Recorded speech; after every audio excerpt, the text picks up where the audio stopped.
We're having a conversation. I'm deciding I'm going to listen to you, right? That's different than how people generally communicate, because usually when they communicate, they're doing something like, okay, we're going to have a conversation and I'm going to tell you why I'm right and I'll win if you agree. Or maybe you're having a conversation where, I don't know what you're trying to do. Maybe you're trying to impress the person you're talking to. So you're not listening to them at all. You're just thinking about what you're going to say next. Okay, so that's not this. This is, you might have something to tell me. And so I'm going to listen on the off chance that you'll tell me something that would really be useful for me to know. And so you could think about it as an extension of the Piagetian, Piaget talked about the fundamentally important element of knowledge being to describe how knowledge is sought, the process by which knowledge is generated. Well, if you agree with me and I find that out, I know nothing more than I knew before. I just know what I knew before. And maybe I'm happy about that because, it didn't get challenged. But I'm no smarter than I was before. But maybe you're different than me, and so while I'm listening to you, you'll tell me something I don't like. Maybe it's something I find contemptible or difficult, whatever. Maybe you'll tell me something I don't know, and then I won't be quite as stupid. And then maybe I won't run painfully into quite as many things. And that's a really useful thing to know, especially if you live with someone and you're trying to make long-term peace with them, is they're not the same as you.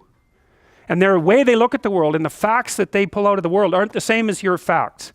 And even though you're going to be overwhelmed with the proclivity to demonstrate that you're right, it is the case that two brains are better than one. And so maybe 9 of the 10 things they tell you are dispensable, or maybe even 49 out of 50, but one thing, all you need to get out of the damn conversation is one thing you don't know. And one of the things that's very cool about a good psychotherapeutic session is that the whole conversation is like that. All you're doing is trying to express the truth of the situation as clearly as possible. That's it. And so, now, Roger's proposition, and I'll tell you why he derived it, was that if you have a conversation like that with someone, it will make both of you better. It'll make both of you psychologically healthier. So there's an implicit presupposition that the exchange of truth is curative. Well, that's a very cool idea. I mean, it's a very deep idea. I think it's the most profound idea. It's the idea upon which Western civilization, although not only Western civilization, is actually predicated. The idea that truth produces health. But for Rogers, that was the entire purpose of the Psychotherapeutic Alliance. You come to see me because you want to be better. You don't even know what that means necessarily, neither do I. We're going to figure that out together. But you come and you say, look, things are not acceptable to me, and maybe there's something I could do about that. So that's the minimal precondition to engage in therapy. Something's wrong, you're willing to talk about it truthfully, and you want it to be better. Without that, the therapeutic relationship does not get off the ground. And so then you might ask, well, what relationships are therapeutic? And the answer to that would be, if you have a real relationship, it's therapeutic. If it isn't, what you have is not a relationship. God only knows what you have. You're a slave, they're a tyrant, you're both butting heads with one another. It's a primate dominance hierarchy dispute. Oh, I don't know, you're like 2 cats in a barrel, or 2 people with their hands around each other's throats. But what you have is not a relationship. So, all right.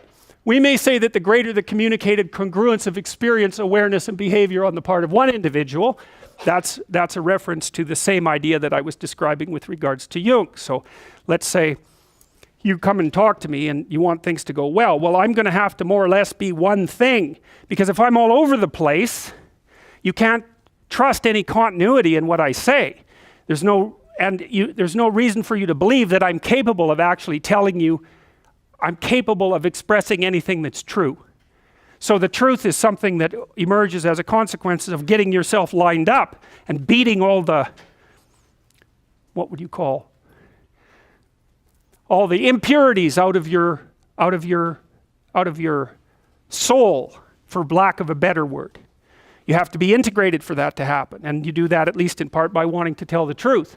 The more the ensuing relationship will involve a tendency towards reciprocal communication with the same qualities. So one of the things Well, I've been quite influenced by Rogers. One of the things I try to do in my therapeutic sessions is, first of all, to listen, to really listen.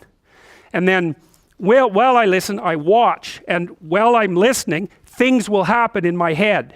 You know, maybe I'll get a little image of something, or I'll get a thought or a question will emerge, and then I'll just tell the person what that is. But it's sort of directionless, you know. It's not like I have a goal, except that we're trying to make things better. I'm on the side of the person. I'm on the side of the part of the person that wants things to be better, not worse. And so then those parts of us have a dialogue, and the consequence of that dialogue is that certain things take place, and then I'll just tell the person what happened. And it isn't that I'm right. That's not the point. The point is that they get to have an hour where someone actually tells them what they think. Here's the impact you're having on me. You know, this is making me angry. This is making me happy. This is really interesting. This reminds me of something that you said an hour ago that I don't quite understand. And the whole point is not for either person to make the proposition or convince the other that their position is correct, but merely to have an exchange of experience about how things are set up. And it's extraordinarily useful for people, because it's often difficult for anyone to find anyone to talk to that will actually listen.